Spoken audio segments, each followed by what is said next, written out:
They thought family meant unconditional loyalty, until the orphan cousin they destroyed came back a decade later, colder than death itself, with the resources to dismantle everything they'd stolen. Now, as businesses crumble and lives unravel, they're learning that the gentle boy they betrayed didn't just disappear. He became their reckoning. I betrayed my cousin and helped destroy his life. 10 years later he came back and promised to take everything owed to him, with interest. I don't know what I expect from posting this. Maybe I just need to say it out loud, or maybe I want someone else to carry a bit of this weight even for a moment. 10 years ago I betrayed someone I loved, my cousin. And the person who returned isn't the boy I grew up with. He's something else entirely. During childhood he came to live with us after his father died. My dad, his uncle, took him in and treated him like one of us. We were close. He was kind, soft-spoken, always ready to apologize even when he wasn't wrong. He was the heart of the house. But then my dad passed away, and that's when everything fell apart. My younger sister, envious, petty, manipulative, accused my cousin of stealing money from my father's office before he died.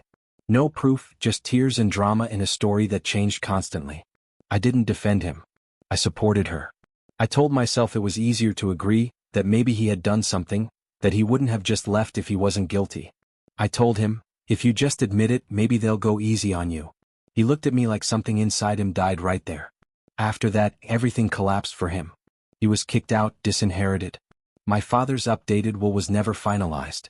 My sister even filed a police report that went nowhere, but the damage was done. He didn't fight. He just vanished, cut contact with everyone. 10 years passed. Then I saw him again at a corporate networking event of all places. I didn't recognize him at first. He was taller, more composed, sharper, dressed in a custom suit that screamed money and control. But more than that, it was the way he looked at people, like they were problems to be solved or removed. When he told me who he was, I felt the blood drain from my face. I tried to smile, act polite. He didn't even blink, just stared me straight in the eyes and said, "I remember you." Every word. I tried to apologize, stammered. Said I was scared, that I didn't know what I was doing, that I was young. He leaned in closer, and for the first time in my life, I saw pure malice in his eyes. His voice was calm but cut like a razor. "Not to me. You helped bury me. Now I'm going to take everything owed to me, with interest." Then he smiled. It wasn't a human smile. It was the kind that made the air heavy, the kind that made people around us instinctively go quiet. I could feel a tension shift across the room. That's when a woman stepped between us. His assistant, I think, impeccably dressed with an earpiece and clipboard. She looked at me like I was an insect. "Sir, your meeting is ready," she said, resting her hand lightly on his shoulder. "You don't need to waste any more time here." He gave me one last look, emotionless, just that same hollow smile. Then he walked away with her, calm and confident, like he owned the entire building. People had seen the interaction. They said nothing, just watched in restrained silence. But one man near me finally asked, voice low and trembling, "What the hell did you do to him to make him treat you like that?" And I had no answer because I knew the truth. We didn't just hurt him, we forged something new in him, something dangerous. The kind of person who never forgets and never forgives. I think he meant every word. And I think he's coming for everything. Update 1. They stole my cousin's inheritance. Now he's back and says he'll take everything, with interest. Some people have been asking why I seem so shaken lately, so I'm writing this to vent and maybe get some perspective or advice. It's about my cousin, the one we cut from the family a decade ago. And what's happening now, none of us were prepared. 10 years ago, after his father's death, my uncle, my cousin was supposed to inherit part of his estate. There was a new will being drafted, one that included him fairly with specific items and assets meant only for him. Everyone knew about it. It wasn't a secret. But that new will was never signed. And when the time came, we let the old will stand. We told ourselves it was cleaner that way, no complications, no room for him. Some of us, including me, stood by watching while the rest of the family took everything. Personal items, valuables, family heirlooms, even the car he'd helped restore with his father. One of our uncles wears his father's ring now like a trophy, and others sold or claimed what didn't belong to them. Then came the false accusation, saying he'd stolen from the house, which sealed his fate. He was expelled, cut off, and we never heard from him again until now. He came back different. Controlled, cold, powerful. When I saw him again, he didn't raise his voice, didn't accuse or shout. He just stated facts. Said we stole what was his and that he'd take it all back, with interest. The way he looked at me, there was no anger anymore, just pure, calculated hatred. He smiled, but it wasn't warm. It was heavy. People around us felt it. It silenced the room. His assistant eventually intervened and led him away, reminding him of a meeting. He didn't look back. Afterward, I told the rest of the family what happened. The way he spoke, the words he used, how the air seemed to shift when he smiled. At first, some dismissed it, especially those who benefited most. They still see him as the docile, apologetic boy we left behind. But others are starting to feel it. There's tension now, a dread, because this isn't just about what we did anymore. It's about what he's going to do next. And the truth is, I think he's capable of far more than we ever imagined. Update 2. Things are starting to fall apart. One of us tried to confront him and ended up in the hospital. It's happening. I don't know how else to say it. Since my cousin came back, things have started spiraling out of control fast. It started slow. Businesses failing, opportunities slipping away, suddenly legal notices we weren't expecting. And we all knew deep down it was him. He's not even trying to hide it anymore.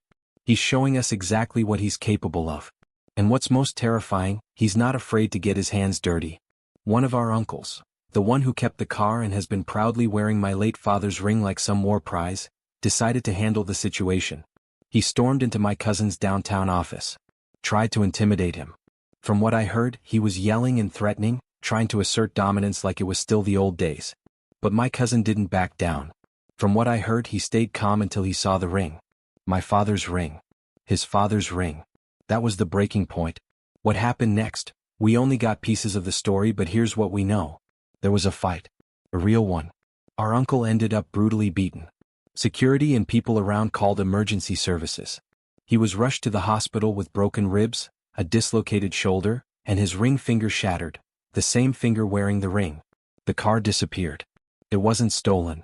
It was reclaimed. Legally or not, I don't even know anymore. But he doesn't have it anymore. My cousin took it back. Now the police are involved, but here's the thing. Multiple witnesses said the same thing. Our uncle was the aggressor. My cousin was defending himself. Calm, controlled, brutal, but calculated. It wasn't a burst of rage. It was intentional. And now the rest of the family is panicking. Some are furious, calling it revenge, calling it assault, saying he's dangerous. But I see the truth in their eyes. They're afraid because we all know what's coming. This wasn't just a reaction. It was a message. He's not playing anymore, and we're all starting to realize we have no idea how far he's willing to go. Update 3. Now everyone's panicking, and honestly, so am I. We've been trying to keep control since my cousin came back, but after what happened with our uncle, fear has set in deep. Now everyone's scrambling. People are going to their houses, digging through safes and storage units, trying to gather anything that once belonged to him or his family. Items we claimed, stole, or inherited under the table. Things that should have been his by right. There's no denying it now. We made a terrible mistake. And I'm not even sure how much of this we can undo. I tried to reach out. I really did. I went with one of my aunts. She brought a small jewelry box.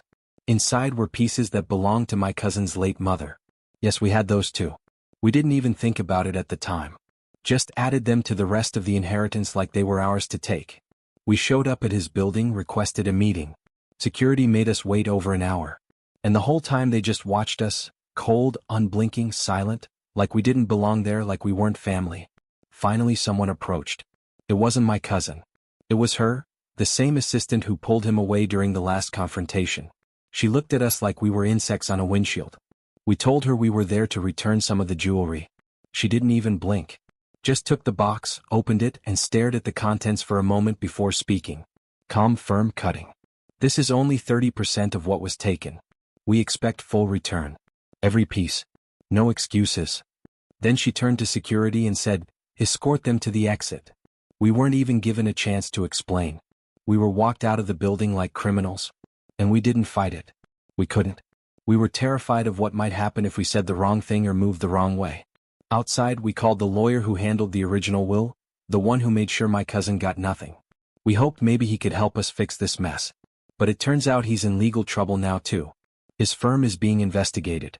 The details aren't clear yet, but the timing is no coincidence. My cousin is moving pieces and we're only seeing the damage as it happens. Everyone in the family knows now, this isn't revenge. It's justice on his terms. And I don't think we've seen the worst yet. Update 4. The lawyer is in the hospital now. His hands were crushed and the walls are closing in. I didn't think it could get worse, but it did. Word spread that the lawyer who handled the original will, the one who helped ensure my cousin got nothing, ended up in the hospital. Same pattern. No clear details, no formal charges, just whispers. But one thing we know, his right hand, the one he used to sign those documents, is mangled. Just like our uncle's ring finger. Just like the rest of us, he's now part of a growing list of people who crossed the wrong person. He's refusing to talk. Won't say anything, not even to the police. His firm is cooperating fully with my cousin now. Fear or guilt? I don't know, but I heard they're practically handing over internal records. And there's another law firm backing my cousin. A big one, the kind you don't mess with. The rest of the family is in complete disarray. We've started receiving legal notices, formal, aggressive. Lawsuits, asset claims, challenges to how the inheritance was distributed. Bank accounts frozen, property under review. Every single asset tied to the original estate is now under fire. And just when we thought we couldn't feel smaller and more helpless, we see him smiling on a stage, shaking hands with city officials, receiving an award for his contributions to the homeless community. The local news covered it all, photos, headlines, praise to the world. He's a charitable man, a model citizen of progress. But to us, he's the storm we created and we're being torn apart by it. Even the old family house, the one we claimed as ours and sold afterward, is being renovated. Rooms are being restored, furniture replaced, old items removed and boxed. We're not even sure who's paying for it, but we know why it's happening. He's taking everything back, piece by piece, and there's nothing we can do to stop him. Some of us are still trying to cooperate. Others are trying to disappear. And I'm just wondering how long before he decides I'm next. Update 5. 70% of the stolen items have been recovered, and now even the family is turning on each other. Things are spiraling out of control faster than any of us can manage. We've managed to recover about 70% of the items we stole from my cousin. Everyone's been in a frantic state, digging through safes, hidden compartments, even buying items back from pawn shops just to try to fix what we did. Furniture, antiques, family jewelry, things we treated like trophies back then now feel like criminal evidence. The most disturbing part was the engagement ring. It originally belonged to his mother, a deeply personal item passed down with care and love. Instead, it ended up on another cousin's wife's hand, used in a marriage proposal that had no right to carry that kind of history. She never knew the truth. When she found out, everything changed. She was horrified, absolutely disgusted by what we'd done. She discovered that some of the jewelry she'd received over the years, birthday gifts, family heirlooms, had been stolen from someone we discarded like trash. And she wore them proudly, not knowing she was wrapped in betrayal. She left. Took the kids, left her husband, moved to her parents' house. But before leaving town, she went straight to my cousin's office. She didn't make an appointment. Just walked in and asked to speak with him directly. And when he came out, she handed him the ring. Later, she told me something I can't get out of my head. She said, when I gave him the ring, he didn't say a word. He just looked at me and I heard it in his eyes. There was nothing but pure rage and hatred. It was like looking at something frozen and ancient, something you can't reason with. He looked like someone who'd lost everything and decided never to feel anything again. She said she couldn't stop shaking. Before he could speak, his assistant intervened. The same one as before, calm, contained, always in control. She thanked her for cooperating, nodded to security and escorted her out. She wasn't mistreated. No hostility. Just clean, efficient control like they'd done this before. Now the rest of us are lost. Nobody knows who's next.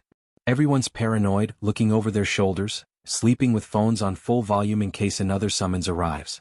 Even my sister, who moved overseas to escape the family mess, is scared. She called me crying, asking if she should come back or cut ties completely before she ends up next on the list. We've been summoned to a formal meeting, not a reunion but a confrontation with my cousin and his legal team. I don't know what he's going to say or if he'll say anything at all. But if he looks at me the way he looked at her, I don't think I'll be able to hold myself together. Update 6. The meeting happened and now we know there's no escape. We had the meeting. Most of the family showed up, desperate to make things right or at least try to soften the blow. There were apologies, many of them. Some genuine, others clearly rehearsed. Some even tried to change the narrative, acting like this was all just a big misunderstanding, hoping to negotiate terms and slow the process down. That backfired. My cousin didn't say much at first. He just sat there, cold and unreadable, dressed impeccably and surrounded by a team of lawyers who looked like they'd walked straight out of a corporate war room. When he finally spoke, it wasn't to negotiate. He stood up, looked around the table at all of us, the aunts, uncles, cousins who helped destroy him, and said simply, "Kneel," and beg for forgiveness. At first, everyone thought he was joking. Then he smiled. It wasn't a kind smile, not even a bitter one. It was pure malice, calm, composed, but so heavy it made the air hard to breathe. You could feel the power in the room shift. Nobody was in control except him. Some of the older relatives actually did it. They knelt. One of them even cried. Then his lead attorney spoke.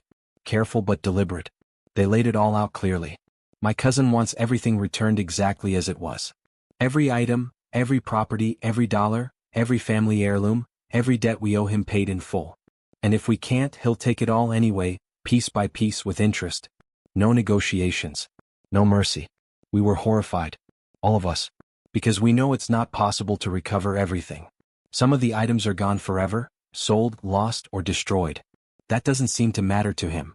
After the meeting, I left shaking. I could barely hold my phone when it rang. It was my sister, sobbing. She'd moved overseas years ago to work in finance, thinking distance would protect her from the family's sins. But now she's lost her job. Worse, she's being investigated for theft. Some financial irregularities involving client funds just came to light. She swears she didn't do anything, but now she's at risk of being deported. She's terrified, alone, and convinced this is connected. I wanted to believe she was safe, that maybe she'd be spared. But now I realize there's nobody beyond the reach of what we did. And the reckoning isn't over yet. Update 7. My sister is in serious trouble, and now we understand how far his reach goes. I didn't want to believe it. Even after everything we've seen, our uncle in the hospital, the lawyer's mangled hand, the frozen accounts, I still thought my sister might be safe. She was overseas. Barely had a hand in this. But she's not. Her job is over. Her apartment was searched and she's being investigated for theft, embezzlement of funds to be exact. And it's not just a warning. It's serious. The company suspended her without pay, and there's already talk of criminal charges and deportation. She's falling apart. She called me again this morning, crying so hard I could barely understand her. She said investigators came with documents, evidence, emails she doesn't remember writing, transactions she never approved. It's like the case was built from the inside. That's when I realized something terrifying. This isn't random. It's precise. Every move, every consequence, strategic, calculated. He's not just punishing us. He's dismantling us with powerful help. Legal teams, investigators, maybe even private firms. He's not doing this alone. He's using influence we never knew he had. And it's working because now everyone's disintegrating. My sister is just the latest. Another cousin found out his business license is under review. An aunt had her tax records suddenly scrutinized. Even family friends who once helped suppress the will situation are going quiet because they're also being investigated from top to bottom. My cousin hasn't said a word. No public statements, no threats. Just silent, methodical retaliation behind closed doors. Some of the older relatives are finally breaking. I've heard whispers of meetings among them, panicked discussions about running, selling property, using old favors to make this disappear. But deep down we all know the truth. There's no running from this. Not anymore. Update 8. They tried to go public and it backfired horribly. The older relatives, the ones who led this betrayal from the start, finally caved in a pathetic attempt to sway public opinion. They went to the media. Local broadcasters, online outlets, even tried to stir up sympathy on social media with carefully edited stories about family, revenge, and unfair treatment. Some even made videos. One uncle sobbed in front of cameras, calling my cousin heartless, while another cousin blamed emotional trauma for their actions. They claimed we were being ruined over a few mistakes. The narrative was clear: play the victim, twist the story, try to save what little reputation remained. But the internet didn't buy it. Comment sections flooded with mockery. Users dug up old photos, court records, even parts of the original inheritance case. People were rooting for my cousin. They saw through the charade immediately. One viral comment summed it best: "You stole from a grieving man, and now you're crying because he stood up and came back with fire. Sit down and shut up." It was over before it even began. I tried to distance myself. Made it clear I wasn't part of that circus. I returned what I had and even helped catalog and secure the items. My cousin's legal team confirmed everything was stored in a protected location. They've been meticulous, every item photographed, filed, tracked. They even found more things. Turns out some relatives had hidden more than we thought, things stored in units or handed to third parties to stay out of sight. They're surfacing now one by one. Then came the most disturbing news yet.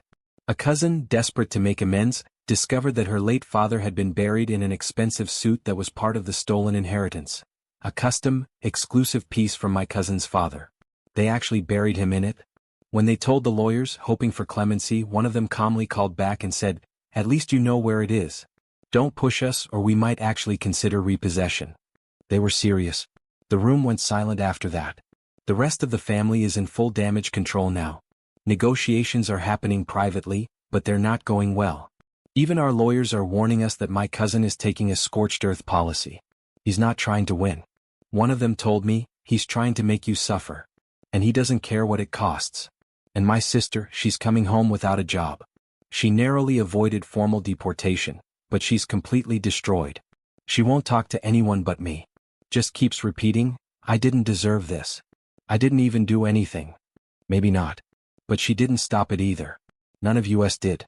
Now all we can do is watch the wreckage pile up and wait for what comes next. Update 9. My sister finally exploded, and the truth hit us harder than anything else. She came home today, but she wasn't the sister I remembered. She looked thinner, exhausted, emotionally destroyed. Barely said a word to me when I picked her up. Just silence. She didn't cry, didn't yell. It was like something inside her had died. But when we got to the family house, where some of the older relatives were gathered, she unloaded everything. She didn't shout. She didn't need to. Her voice was calm, steady, and every word was a punch to the gut. "You caused this," she said. "He was kind, generous. He helped people who didn't deserve it, like us. And what did you do? You stabbed him in the back, took everything from him, and treated him like garbage.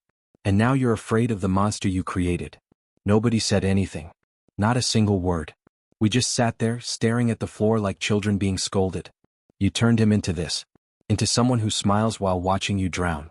Someone who doesn't hesitate anymore. You made him relentless. And now you're all begging for a mercy you never gave him. Then she told us something none of us expected.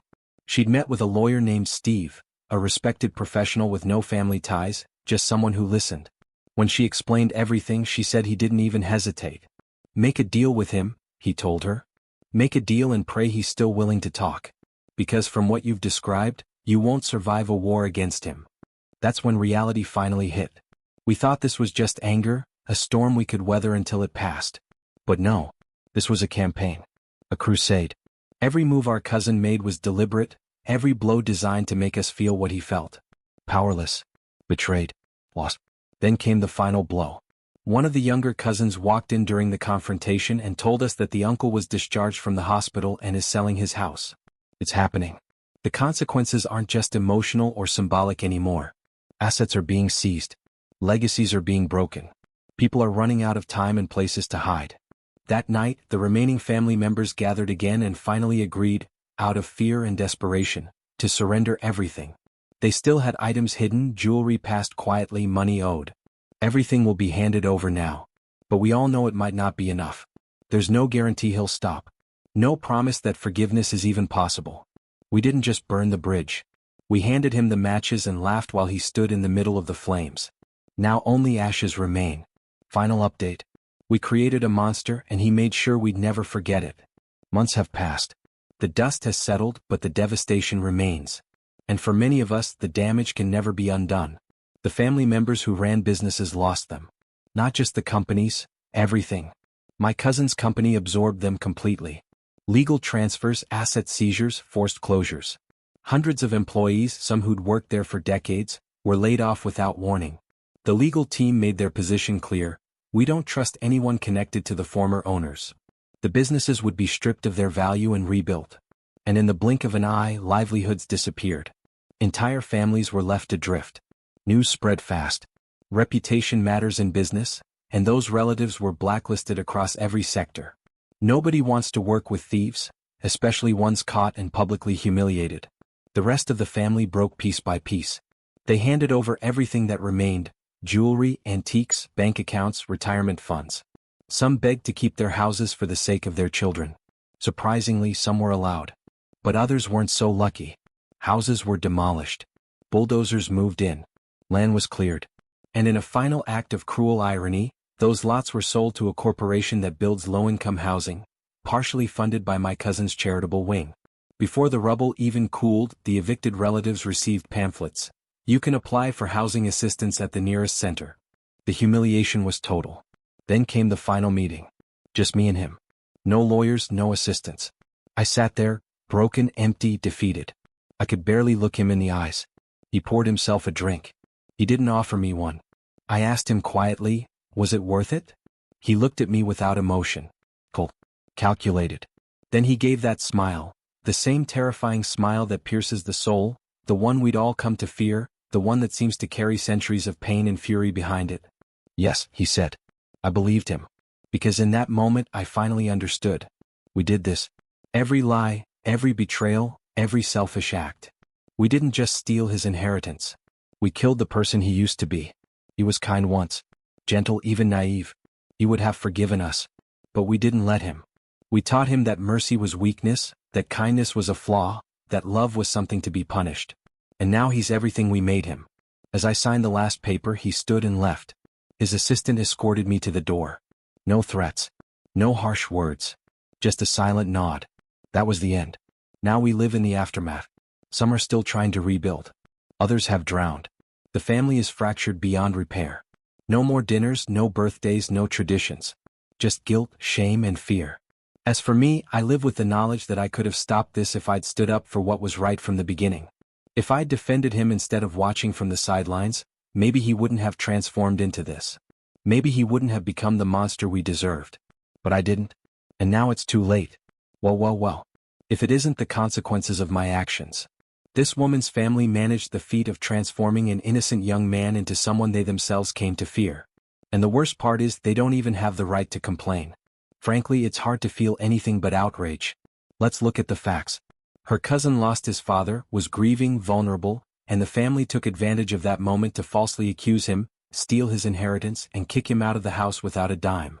The author talks like she was just an observer who didn't defend her cousin, but she went far beyond that. She actively supported the lying sister, suggested he confess to a crime he didn't commit, and watched in silence while they robbed him of everything. She admits the sister was envious, petty, and manipulative, but still sided with her. That's not passivity, that's active complicity. And the others? Don't even get me started. One of them had the audacity to wear the boy's father's ring like it was a war trophy. They sold his things, used his late mother's jewelry as birthday gifts. What kind of person does that? They didn't have an ounce of conscience, no remorse until the day he came back and showed he was no longer that fragile boy. Only then did they start to panic and regret, not from guilt but from fear of consequences. They turned grief into an opportunity for theft, turned vulnerability into personal gain. And when the cousin came back seeking revenge, they had the audacity to play victim, to go to the media crying that they were being unfairly persecuted. The truth is this family created their own hell and now complains about the heat. Moral of the story: when you destroy someone who trusted you, don't complain if that person comes back without an ounce of mercy. You taught that lesson. What did you think of this story?